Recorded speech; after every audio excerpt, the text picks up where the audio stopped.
बिस्मिल्लाहिर्रहमानिर्रहीम। Hello everyone. Get employ information with VLOOKUP. और काम कुछ इस तरह से करना है।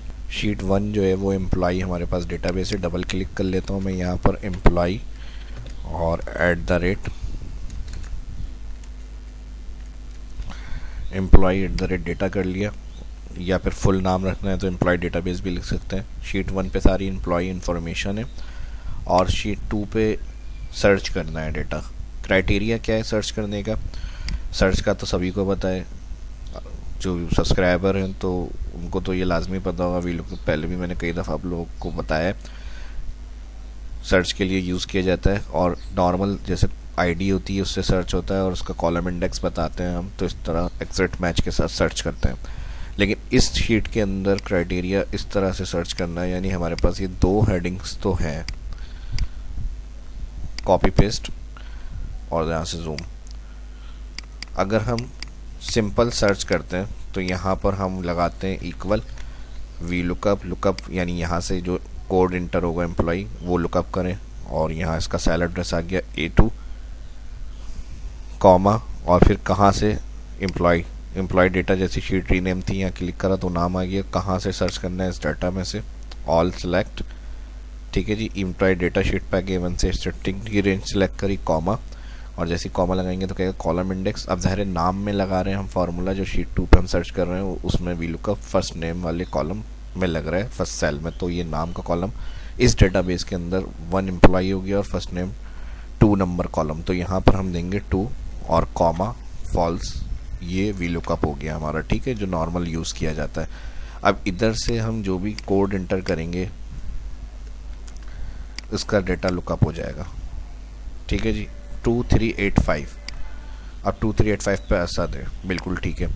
अब नॉर्मली जो वी लुकअप है इसके बाद हम लास्ट नेम की हेडिंग डाल सकते हैं। यहाँ पर हम लास्ट नेम कॉपी कर लेते हैं और यहाँ पर हम इसको Ctrl+V कर लेते हैं पेस्ट। तो जैसे हम यहाँ पर इसको लाएंगे तो कॉलम 2 की जगह यहाँ हमें 3 करना पड़ेगा। चलिए ये भी देख लेते हैं। इसको मैं यहाँ फार्मूला बार से कॉपी कर रहा हूँ, डबल क्लिक, और फिर टैब दबा के लास्ट वाले जो नेम हमने पेस्ट किया है सेल में, इस वाले कॉलम में आ जाएंगे और Ctrl+V। अब अगर मैं इसको यहाँ 3 करूँगा तो इसका जो लास्ट नेम है वो भी आ जाएगा हमारे पास। कितना आसान लग रहा है ना, अभी मुश्किल हो जाएगा थोड़ा सा सब्र करें, ठीक है जी। तो यहाँ पर हमारे पास असद का लास्ट नेम आ गया शुएब, ठीक है जी। तो ये हमें जो वी लुकअप है ये इसका एक्सेल में जो लॉ है, यानी जो यूज़ करने का तरीका दिया गया है वो कॉलम इंडेक्स तरतीब से दिया गया है। यानी अगर मैं यहाँ पर कोई कॉलम हेडिंग और डाल दूँ तो उसका कॉलम नंबर ये नहीं उठाएगा। यानी मैं अगर यहाँ चाह रहा हूँ लास्ट नेम नहीं चाहिए, सर्च हमें करना है लुकअप और मुझे NIC करनी है, नहीं हुआ ना। अब इसका NIC का कॉलम देखना पड़ेगा, 1 2 3 4 5 6 हो गई शाम, ठीक है जी। इस तरह तो फिर पूरा दिन ही लग जाएगा हमें कि क्या काम करना है अभी। लेकिन ये उनके लिए जिनको नहीं आता, तो ये तो ज़ाहिर है ऐसा नहीं है, मेरी तो कोशिश होती है इंशाल्लाह अगर आप देखते हैं मुझे और मेरे सब्सक्राइबर हैं तो ये सब चीज़ें आपको आसानी से आती होंगी और आ जाएंगी इंशाल्लाह, देखते रहे।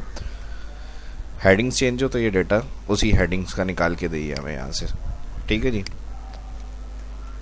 एक तो ये मसला इसमें सॉल्व करेंगे आज, और नाम मैंने दिया get employ information with VLOOKUP, किसी भी डेटा पे आप इसको यूज़ कर सकते हैं, ठीक है। सर्च का काम वी लुकअप मैंने पहले एक्सप्लेन कर दिया ताकि इसमें भी कोई प्रॉब्लम नहीं है जो डायरेक्ट कोई फर्स्ट इस वीडियो को देख रहा है।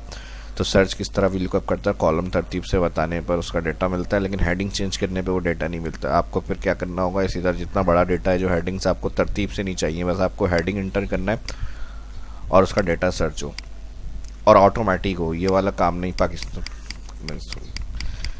कॉपी और यहाँ पर कर दें पेस्ट, ठीक है जी। तो यहाँ पर कॉलम इंडेक्स हमें क्या करना है इस तरह से, तो ये तो हो गया हमारा मैनुअल काम, ठीक है। तो इस तरह नहीं करना है हमें करना है इसको ऑटोमेटिक, ठीक है जी। तो ऑटोमेटिक करने का क्या तरीका होगा, और दूसरी चीज़ इतना बड़ा बड़ा एम्प्लॉय कोड नंबर कौन लिखेगा भाई, यहाँ पे ये भी तो मसला आ रहा है, ये कैसे सॉल्व करेंगे। मैं चाह रहा हूँ कि यहाँ पर राइट और लेफ़्ट का मसला नहीं है, कि यूनिक आईडी जो है वो 238 है, फिर उसके बाद ये 238 में एंटर करूँ और ये जो राइट और लेफ़्ट के नंबर है इसके बगैर सर्च हो जाए यहाँ पे VLOOKUP से डेटा। तो इसका भी मसला आज की इस वीडियो में सॉल्व होगा। ठीक है जी, अब शुरू करते हैं आज की इस क्लास को।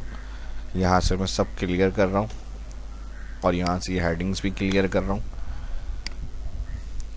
करना क्या है हमें, ये तो काम हमें करना ही करना है। ठीक है, फर्स्ट जो 2 हेडिंग्स आ रही हैं इसको मैं यहाँ पेस्ट कर दिया मैंने, और यहाँ पर पेस्ट करने से पहले अब हमें जैसे शीट पे जाना है और शीट पे जाने के लिए फिर हमें डाटा सेलेक्ट करना है, तो इसको हम डिफ़ाइन कर देते हैं। ठीक है जी, इस ऑल को मैं सिलेक्ट कर रहा हूँ और यहाँ पे जो नेम बॉक्स आ रहा है इसको मैं डिफ़ाइन कर देता हूँ डेटाबेस।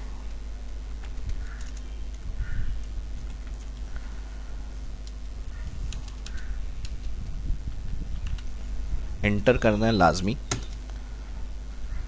ठीक है जी, डेटाबेस, और ये हो गई हमारी हेडिंग्स। तो इसको मैंने यहाँ पे नाम दे रहा हूँ, हेडिंग्स को सिलेक्ट करके हेडर्स, एंटर करना है इसको भी। अब चलते हैं हम अपने फार्मूले पे। ठीक है जी, फर्स्ट नेम सेकंड शीट पे लगेगा, फर्स्ट नेम वाले कॉलम में फर्स्ट सेल में इक्वल VLOOKUP, लुकअप वैल्यू यहाँ पे इस सेल से लुकअप। अब क्योंकि हम मैनुअल जैसे मैं अभी समझा रहा था तो कॉपी पेस्ट कर रहे थे हम यहाँ पर, लेकिन अब हमें कॉपी पेस्ट नहीं करना, क्योंकि हम ड्रैग करें तो यहाँ पे डाटा पुल होना चाहिए। तो इसको ड्रैग करने से पहले कुछ एब्सोल्यूट्स के फंक्शन भी होते हैं एक्सेल में कि सेल फिक्स करना है। तो जब हम यहाँ से इसको राइट साइड लाएंगे तो अगर ये फिक्स नहीं होगा तो ये सेल कॉलम हमारा नेम पे आ जाएगा, फिर यहाँ से और आगे जाएगा तो फिर हम जो हेडिंग्स यहाँ देंगे उस पे ऊपर आ जाएगा। तो इसको हम कॉलम लॉक करेंगे, फिक्स कॉलम फिक्स करने के लिए ए कॉलम है ना ये, तो इससे पहले आप शिफ्ट के साथ 4 का बटन दबाएंगे, $, यानी कॉलम फिक्स। फिर कॉमा, तो कहेगा टेबल एरे, यानी इस जगह जो कोड आएगा उसका डेटा कहाँ है टेबल एरे जहाँ से सर्च होगा। तो अभी मैंने आपको उस शीट में क्लिक करके जो ऑल सेलेक्ट किया था यहाँ उसका एक नाम डिफाइन किया था और वो नाम था शायद डेटाबेस। जी हाँ, शायद नहीं, बिल्कुल डेटाबेस था, वो लिख लेंगे हम। ये किस लिए काम किया हमने, ताकि हमें शीट क्लिक नहीं करनी पड़े, जाके सिलेक्शन नहीं बनानी पड़े। ठीक है ना जी, ये काम आसान करने के लिए हमारा। तो जब भी हम फार्मूलों में कोई रेफरेंस यूज़ करते हैं तो उनको हमने डिफ़ाइन किया हुआ होता है सेल को। अब ये आपको पता है, आप अगर यूज़र है, आपका डेटा आप एक्सेल को कंट्रोल कर रहे हैं तो आपको पता है कि कौन सा डेटा हमारा रेफरेंस जो डिफ़ाइन है वो कौन सी रेंज की है। तो यहाँ हमें इसलिए आसानी हो जाती है। ठीक है जी, अब जाने की ज़रूरत नहीं है, वहाँ सेल लिखने की ज़रूरत नहीं है, सेलेक्ट करने की ज़रूरत नहीं है। तो इस तरह आप सोर्स डिफ़ाइन करके उनको यूज़ कर सकते हैं फार्मूले में, कॉमा। ठीक है, टेबल एरे हो गया। इससे पहले जो फर्स्ट मैंने वीडियो के शुरू में एग्जांपल दी थी वो टेबल एरे सेलेक्ट किया था। ठीक है, दोनों समझ में आ गए होंगे अब आपको। कॉलम इंडेक्स क्या होगा, अब ज़ाहिर है मैंने अभी मसला बताया था, ये 2 कर देंगे हम, क्योंकि वो शीट 1 पे 2 पर है हमारा फर्स्ट नेम। लेकिन आगे जब कोई भी हेडिंग आएगी तो फिर हमें 6 डालना पड़ेगी, 7 डालना पड़ेगी, 3 डालना पड़ेगी। इस काम को नहीं करना, हम चाह रहे हैं जो हेडिंग्स हम इंटर हो वही डेटा हमारे पास लुकअप हो। तो इसके लिए हम क्या करेंगे, कॉमा के बाद एक फंक्शन होता है मैच। मैच क्या करेगा, लुकअप वैल्यू हमने कहा इस हेडिंग्स को लुकअप करें। ठीक है, B1 फर्स्ट नेम जिसमें हम लगा रहे हैं VLOOKUP, उसकी हेडिंग, इस हेडिंग को मैच करें लुकअप वैल्यू, और इसको हम रो वाइज फिक्स करेंगे, क्योंकि ये हम ज़ाहिर और कोड इंटर करेंगे तो डाउन साइड भी ड्रैग होगा। अगर हम इसको लॉक नहीं करेंगे तो फर्स्ट नेम से ये VLOOKUP वाले सेल में जो डेटा इस कोड का सर्च हो रहा है उस पर आएगा, फिर और नीचे आ जाएगा, सब ख़राब हो जाएगा। तो इसको रो वाइज फिक्स करेंगे। रो से पहले हम शिफ्ट 4 का बटन दबा देंगे, फिर कॉमा लगाएंगे तो कहेगा लुकअप एरे, यानी इनका नाम, ये जो नाम आपने बताया इनको कहाँ कौन सी हेडिंग्स में से देखना है। ये हेडिंग्स है ना हमारी जो ऊपर आ रही है, तो हम कहेंगे शीट 1 एम्प्लॉय डेटा। मैंने अभी मसला बताया, फिर क्लिक, फिर सिलेक्ट, तो डेटाबेस जो डिफाइन किया था उसके बाद एक हेडर भी मैंने डिफाइन कराया था अभी, तो हेडर के नाम से ही था मेरे ख्याल से, हाँ बिल्कुल ठीक है, हेडर के नाम से था। तो जो ऑल हेडिंग हमने शीट 1 की सिलेक्ट करती है, हमने कहा इस हेडर यानी लुकअप एरे जो है आपको ये हेडर की जो हमने रेफरेंस बताया है इसको जाके देखें जहाँ से ये सिलेक्ट हुआ रहा है हेडर। फिर कॉमा, कहेगा मैच बताएं कैसा करना है, ये मैच ऑप्शन होता है। तो ये कहता है 1 < 0 एग्जिट, तो -1 ग्रेटर, तो हम कहेंगे 0। मैच का काम खत्म, ब्रैकेट यहाँ क्लोज करेंगे तो यहाँ VLOOKUP ऑन हो गया। अब जो कॉलम प्रॉब्लम बता रहा था मैं 2 करें, 3 करें, 4 करें, ऐसा कुछ नहीं है। ठीक है, मैच ऑटोमेटिक हेडिंग्स को देखते हुए डेटा को लुकअप करेगा। और यहाँ से जैसे ही कॉमा लगाएंगे तो यहाँ पर VLOOKUP का ऑप्शन आएगा, ट्रू अप्रॉक्सीमेट मैच या फिर फॉल्स एग्जिट। तो यहाँ पर हमें फिक्स मैच यानी जो 1 का रिकॉर्ड होगा वो नाम हमें 1 का ही दिखाए। ग्रुप मैच या मिलता जुलता मैच होता है तब हम फिर VLOOKUP के अंदर अप्रॉक्सीमेट को यूज़ करते हैं, लेकिन अभी फ़िलहाल हमारा एग्जिट मैच है, ब्रैकेट क्लोज। और जो हेडर हमने डिफ़ाइन किया है इसका एक फ़ायदा ये भी है कि हमें F4 करना नहीं पड़ेगा, वरना ये रेंज अगर आप बगैर रेफरेंस के वहाँ शीट पे जाके नाम सेलेक्ट करेंगे तो उसको फिर आपको F4 भी करना है। तो ये सारा सॉल्व जो किया है मैंने इसी तरह से किया है कि कोई भी किसी तरह की प्रॉब्लम या दिक्कत नहीं आए। इसी तरह से सारे जो मसलों के बगैर आप काम कर सकते हैं वो मैंने इसके अंदर बताया है। ठीक है जी। इंटर अभी क्योंकि हमारे पास कोड इंटर नहीं है, कोड का मसला भी मैंने कहा था, इतना बड़ा कोड है इसको लिख भी नहीं सकता, यहाँ पे कॉपी पेस्ट ही करना पड़ेगा। आ गया फर्स्ट अहमद, बिल्कुल ठीक है। अब ड्रैग करके हम कोई हेडिंग्स कॉपी पेस्ट कर लेते हैं। यानी फर्स्ट अब मुझे डिपार्टमेंट चाहिए यहाँ पर, ठीक है। अब हमने यहाँ गौर करें तो कॉलम नहीं बताया, मैच लिखा है, डायरेक्ट हेडिंग सर्च होनी चाहिए हमारी। और उसके बाद मुझे जेंडर की इंफॉर्मेशन चाहिए तो मैंने यहाँ पर जेंडर इंटर कर लिया। उसके बाद मुझे चाहिए NIC की इंफॉर्मेशन तो यहाँ मैंने NIC इंटर कर लिया। यानी वी लुकअप को यूज़ किया हमने इस तरह से कि जिस तरह से हमें डेटा असाइन करना है उस तरह से डेटा को सॉर्ट आउट करेगी वहाँ से शीट 1 से। और जो हेडिंग्स यहाँ पर आएंगी उन्हीं हेडिंग्स को देखते हुए डेटा को हमें बताए कि ये चीज़ें इनकी इन्फॉर्मेशन आ रही है आपके पास। अब इसको एक दफ़ा आपको राइट साइड फिल करना पड़ेगा फार्मूले को। आ गया।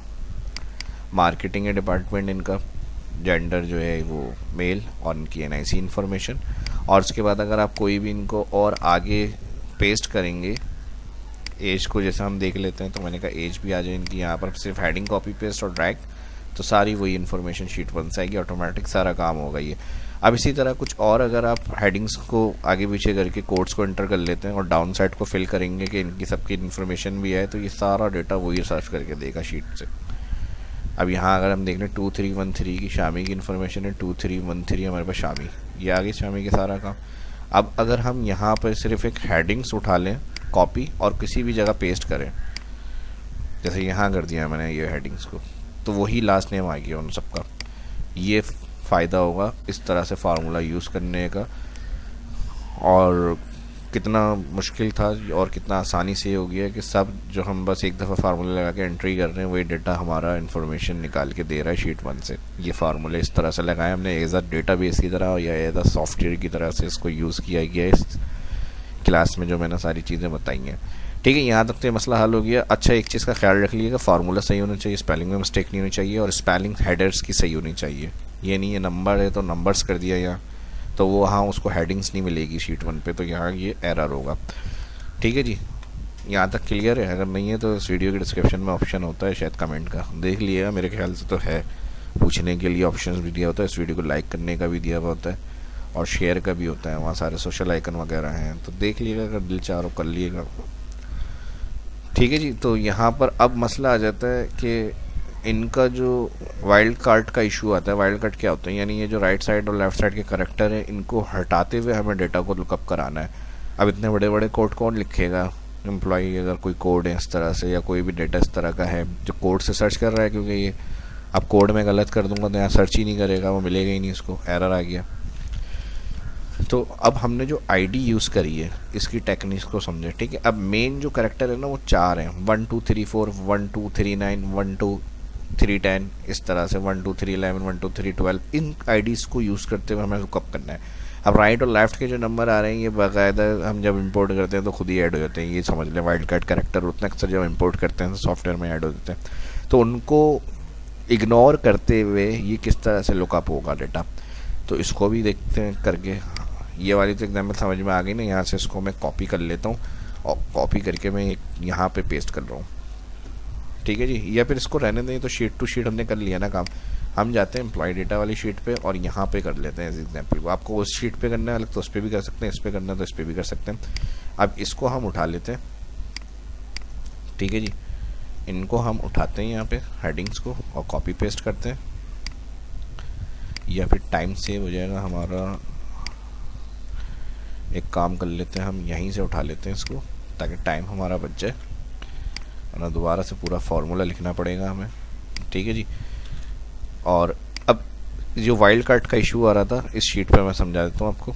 ठीक है, यहाँ पर हमारे पास जो ये है फर्स्ट नेम। ठीक है जी, तो वाइल्ड कार्ड कैरेक्टर क्या होगा? जैसे मैंने कहा 2 3 4 से रिकॉर्ड अहमद का सर्च कर लीजिए। तो अब गौर से देख लिएगा, मज़ा आने वाला है इसको सीखने की। ये जो टेक्निक मैं बताने जा रहा हूँ, यहाँ पर जो हमने कोड सेलेक्ट किया है सेल, ठीक है जी, ये हमने कॉपी पेस्ट किया है तो ये कोड सेलेक्ट हुआ हुआ। इसके अंदर एडिशन करना है आपको, जहाँ कोड सेल इससे पहले आपको इन्वर्टेड कॉमा इस स्टैरिक, फिर इन्वर्टेड कॉमा और शिफ्ट के साथ 7 एंड फंक्शन देना है, और फिर एम्प्लॉय आईडी सेलेक्ट करके वही कॉलम वाइज फिक्स रहेगी और सेल एड्रेस, और उसके बाद जहाँ कॉलम सेल एड्रेस आ रहा है 20, कोई भी जो आपका नंबर होगा उसके बाद आपको इन्वर्टेड कॉमा स्टैरिक फिर इन्वर्टेड कॉमा लगाना है, और 20 के बाद भी एंड फंक्शन आएगा। अब देखें इसका मैजिक क्या होगा। एंटर, इसको राइट साइड ड्रैग करा, ठीक है जी, फुल हो गया। अब देखें यहाँ पर 1 2 3 4 की इन्फॉर्मेशन आ रही है। अब मुझे अगर सिर्फ 317 देखना है या 316 देखना है, 315 देखना है, तो क्या आ जाएगा? वो सॉरी, ये तो अभी देख कर ही पता चलेगा, एंटर करेंगे तो। आहा हा, वाह वाह वाह, मज़ा आ गया भाई। ये देखें ये क्या हुआ, क्या ज़बरदस्त टेक्निक बताई है यार। किसी चीज़ की ज़रूरत नहीं है, अगर आप इंशाल्लाह मेरा चैनल देख रहे हैं तो इस तरह के बहुत सारे ऑप्शंस, इस तरह के आपकी नॉलेज में इजाफा करने वाले आपको यहाँ प्लेटफॉर्म से मिलते रहेंगे। तो don't ignore, like and subscribe, ठीक है जी। इसी तरह की इन्फॉर्मेटिव वीडियो देखना चाहते हैं तो इस वीडियो को ज़्यादा से ज़्यादा लाइक करें, शेयर करें, ठीक है। कितनी हेल्पफुल रही है ये चीज़ आपके लिए। अब कोई भी इतना बड़ा मसला नहीं आ रहा है, कितना बड़ा भी कोड होगा, अपने वाइल्ड कार्ड कैरेक्टर का मैंने बता दिया किस तरह से यूज़ करेंगे डेटा के साथ।